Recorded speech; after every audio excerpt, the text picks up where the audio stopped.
Hello everyone.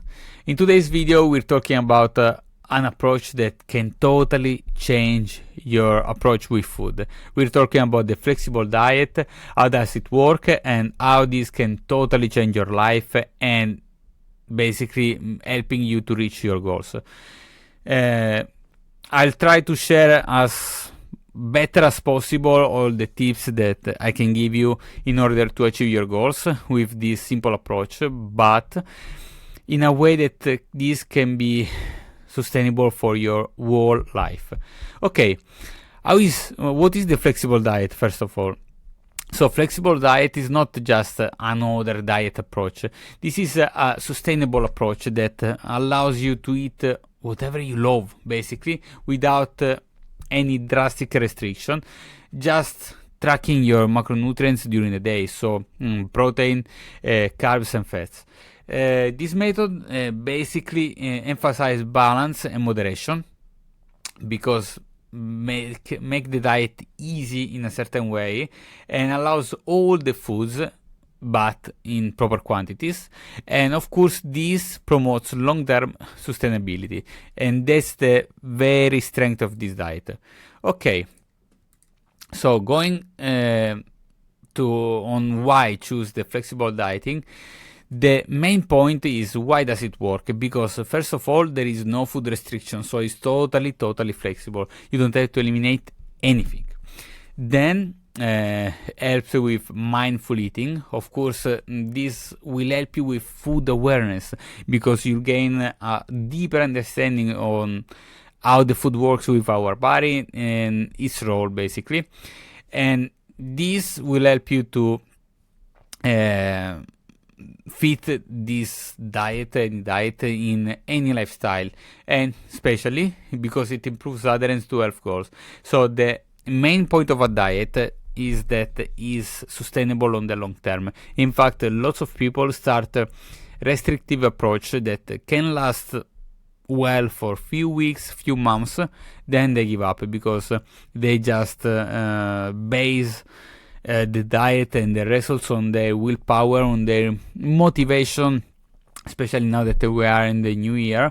Basically, there is this force, this power on wanting, the will to change their life, but at some point this energy, this willpower will go away, especially when the diet becomes effective and you start to lose weight and your body starts to protect itself, just sending to you some signals that will force you to eat in a certain way.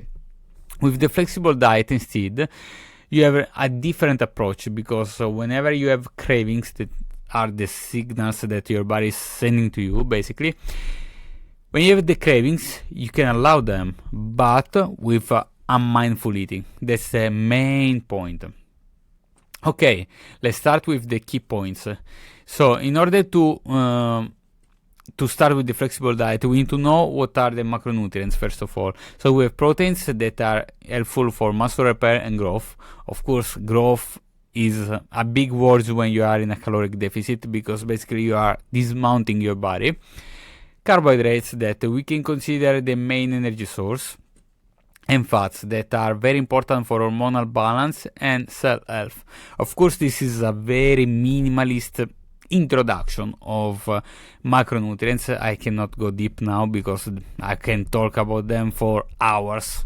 So for now, let's consider this the good base. So protein, muscle repair and growth. Carbohydrates, main energy source, and fats for hormonal balance mainly. Okay, how to start with the flexible diet?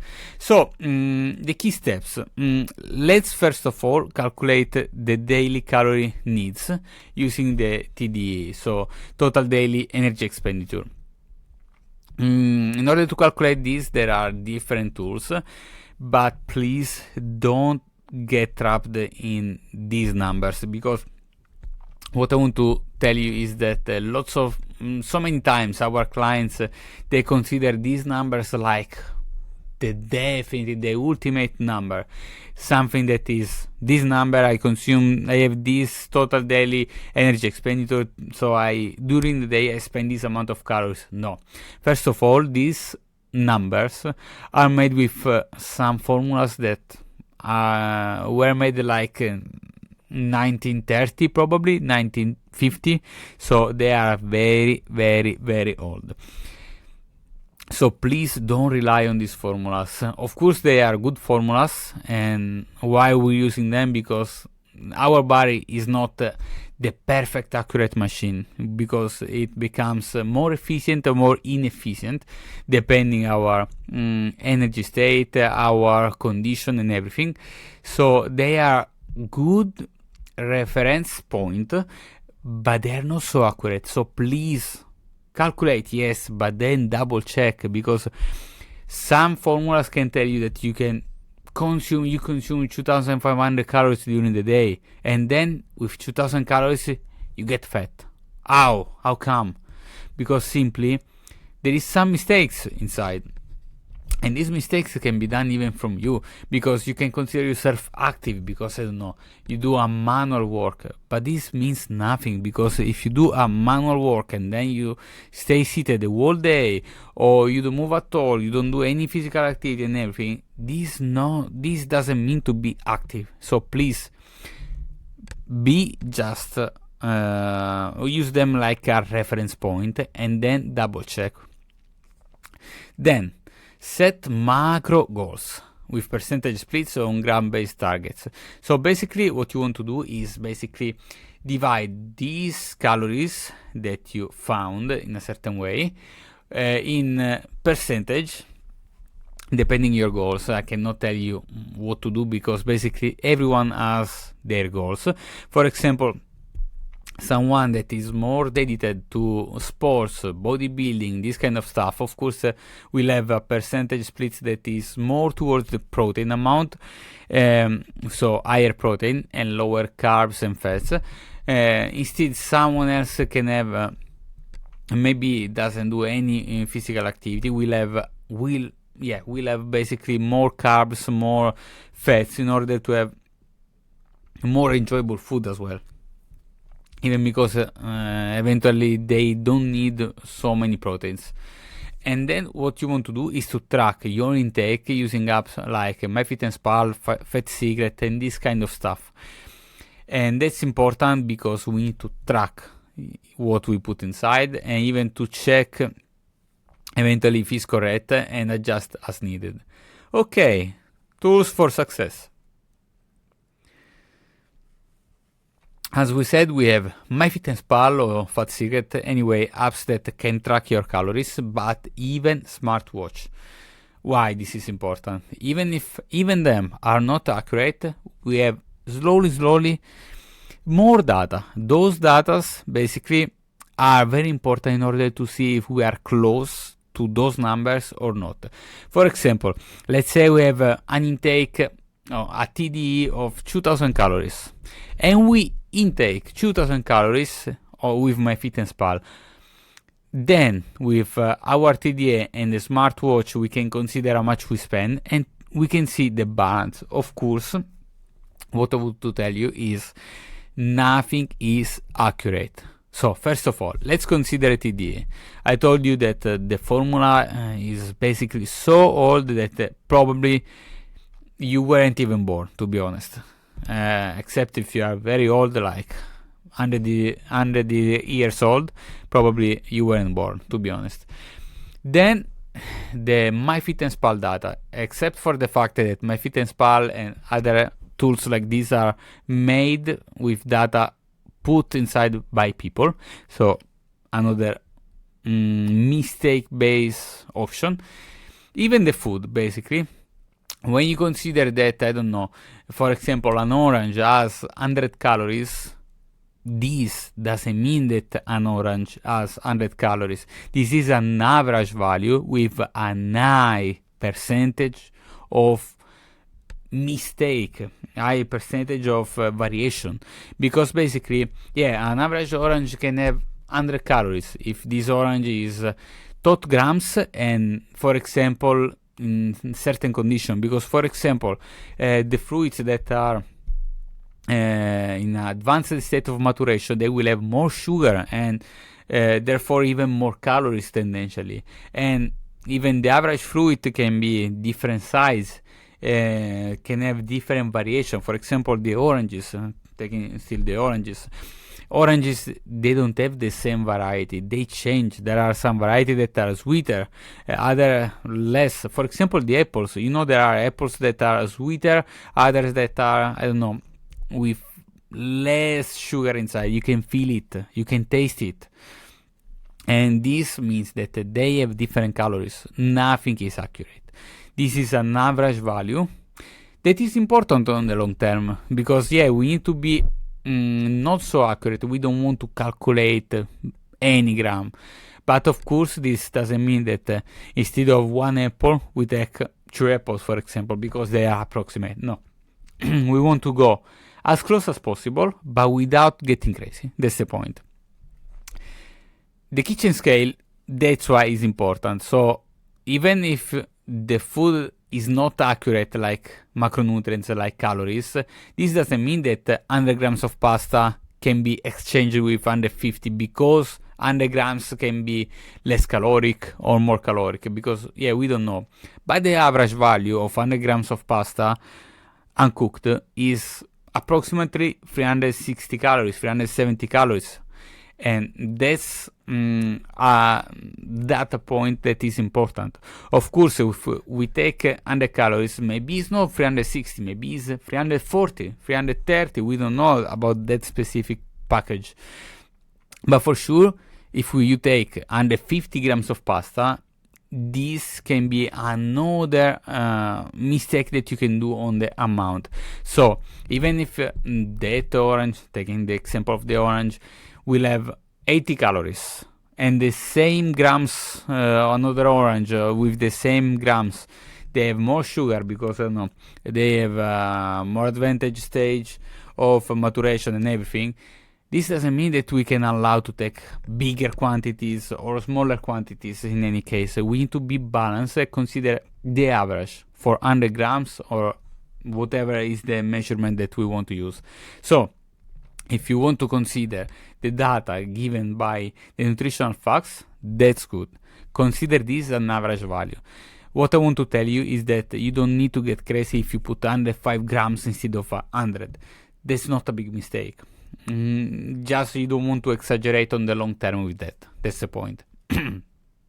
Planning tools, meal prepping techniques, and flexible meal template. So basically, what you want to do is even to plan in advance. For example, the flexible diet allows you to eat outside. I don't want to say whatever you want, but let's say you have prepared like 1,000 calories of good meal. Now we talk about this. There are no good or bad meals though. Let's say more nutritional foods, and then you have other 1,000 calories that you can enjoy outside, or you didn't even prepare, and you can take, for example, a pizza outside. That's the point. Okay, let's go there. So 80-20% rule, basically opposite to the Pareto principle, where the 20% of the activities gives the 80% of the results. This is the opposite. So we want the 80% of nutrient dense whole food. This means the food that normally are considered good. So there is not good food, bad food. This is the main point that I want to focus on. So a misconception in nutrition is that a pizza or a burger is absolutely negative. That's not true. And you can see this going backwards in the past. For example, in Italy there was like advertisement about butter, about Nutella, about this kind of bad food that were good, that were healthy. But why? You need to consider the circumstances. For example, when butter, Nutella can be good, when someone is in a caloric deficit and needs calories, for example, needs fat, in this case, they are a very good food, they are helpful. Even for some vitamins, for example, vitamins B, if I'm not wrong. So that's the point. There are no good food or bad food. The point is how balanced is your diet after all. So that's the point. We want 80% nutrient-dense whole food.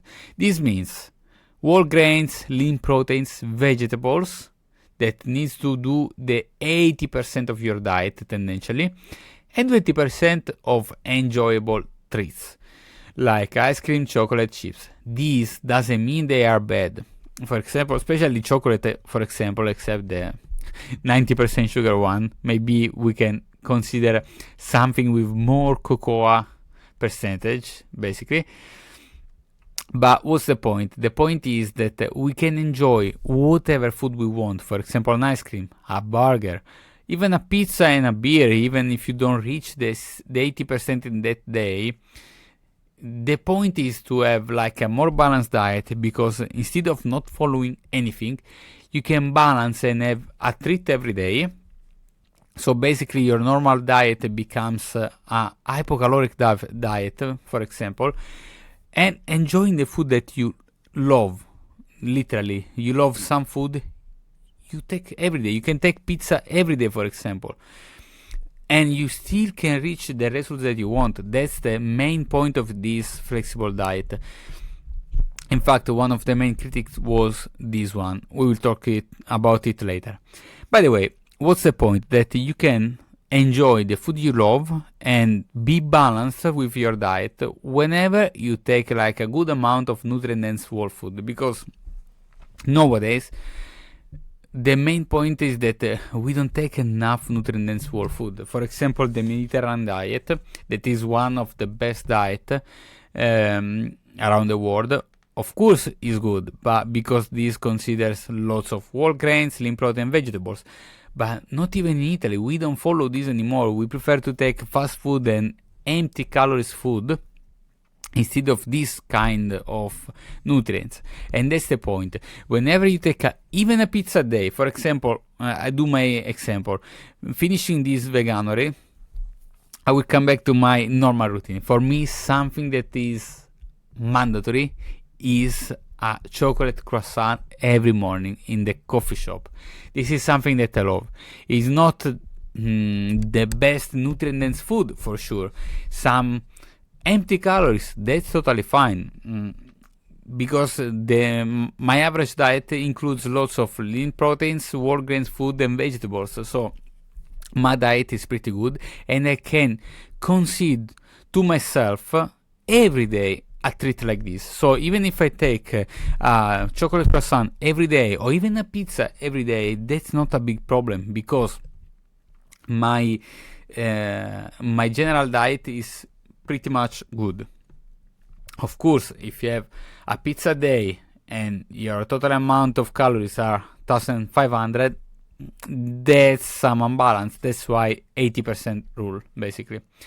And that's the point. You want to feel satisfied, but of course during the day, during the week, let's say, you want to keep like a good amount of nutrient-dense food. As you can see, it's not the single day, because you can take, for example, the weekends, as you see, spending more calories on less nutrient-dense food, for example, on a pizza, alcohol as well. Lots of our clients, they appreciate to take alcohol. They would like to have alcohol on the weekends. This is something that they don't want to give up, of course. In any case, of course, we don't recommend alcohol. But if you need to tell you, if we need to recommend you to follow a diet, and for you is important to don't give up on this stuff, of course we will give you this. Because the main point is to follow something that is sustainable on the long term. And if you get used on taking beers or wine or whatever during the week, and we remove, and then you stop the diet, you eat randomly, etc., this is even worse. So we prefer that you take a beer on Friday and a glass of wine on Saturday, for example, and then you follow a better diet overall. Thanks to Kyle Coglan for this slide though. And this was the main complaint about the flexible dieting. So the main myths, okay. The main problem were that you can eat junk food all day. This is the main concern about this diet, and tracking food is obsessive. The reality is a bit different. In fact, it's not that you can eat junk food all day. That's why I was explaining balance and moderation are the key. So 80% the average in order to have a balanced diet. Tracking food is obsessive. So the reality is that tracking increases mindfulness. Yeah, there are some cases where tracking food becomes obsessive. I was obsessed with numbers until I realized that my body is not so accurate and everything. Yes, no one told me that's a problem. But as we said previously, you don't need to be accurate 100% because basically there are no exact measurement, not for the calories that you spend, nor for the food that you eat, basically. So that's the main point that we want to focus on. Okay, challenges. Of course, as everything in life, we have some challenges. What is the challenge for this beautiful approach? The initial learning curve, of course, because especially if you're not used on tracking calories and macros, this will be challenging for you. Because you never tracked something, so especially when you go to eat outside, for example, so eating out, you don't know how to calculate the stuff. Because, for example, I was doing in the Italian videos a very good example about pizza. You can consider, for example, a pizza that you eat in Italy that are different from one place to another. I was doing an example from the Napolitan pizza, that is the classic one with a small amount of nutrients inside, for example, a small layer of mozzarella. And then you can go in my town, Sciacca in Sicily, where you take a pizza and it's very thick. So a very big amount of mozzarella. Of course, the calories amount is totally different. It's still a pizza, still the same size, but totally different amount of calories and macros. That's the point. So you need to recognize and to understand the difference. Even a croissant in the same city, not different cities. But if you go from a coffee shop to another one, they can be of different sizes, of different feeling. Let's say one croissant, same size with another one. This one can be much fuller, like 150 grams of croissant instead of 100 grams of croissant of another coffee shops. And of course, even considering 400 calories, the average 400 grams, if you have 150 grams of croissant, this will be 600 calories. So that's the main point. And that's why the initial learning curve is a bit difficult to understand. But even the social settings, eating out, so planning meals for events, this is a bit tricky at the beginning. Of course, with practice and patience, you will understand and better learn.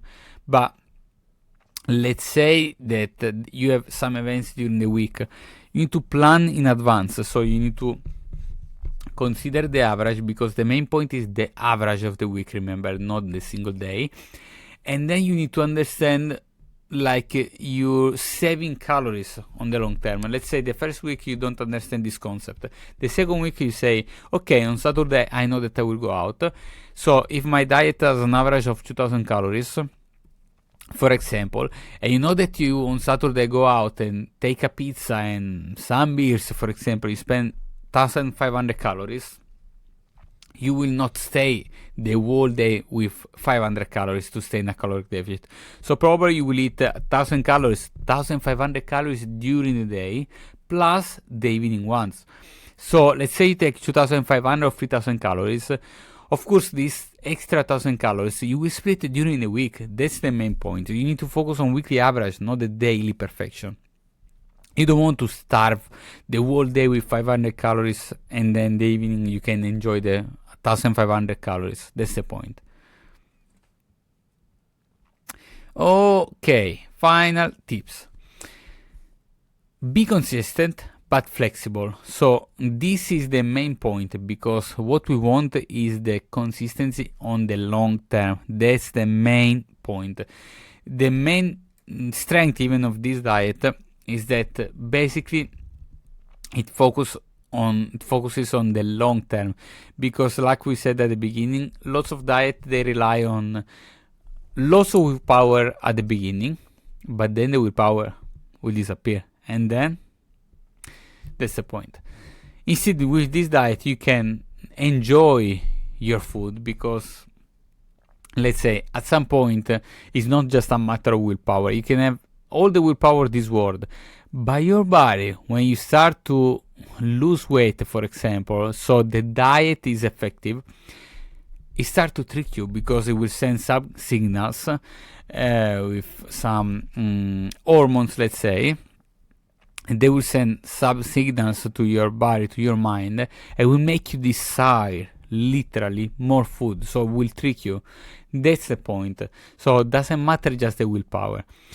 With a normal diet, you can give up and ruin everything. But with a flexible diet, the strong point is that you can, yes, enjoy those cravings.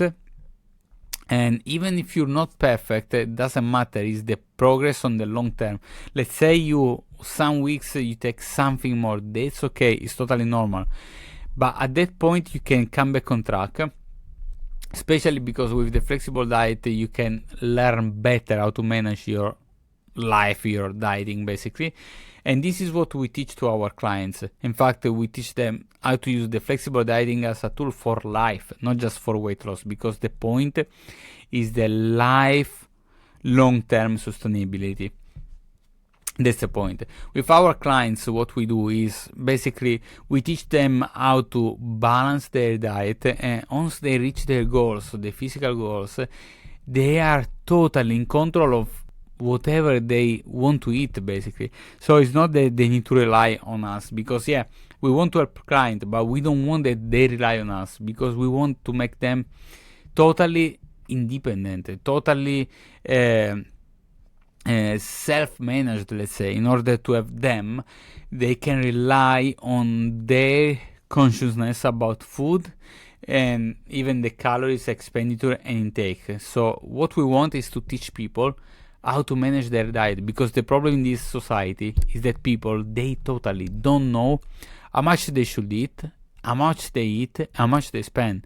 And that's the problem. That's why the obesity pandemic is becoming so important.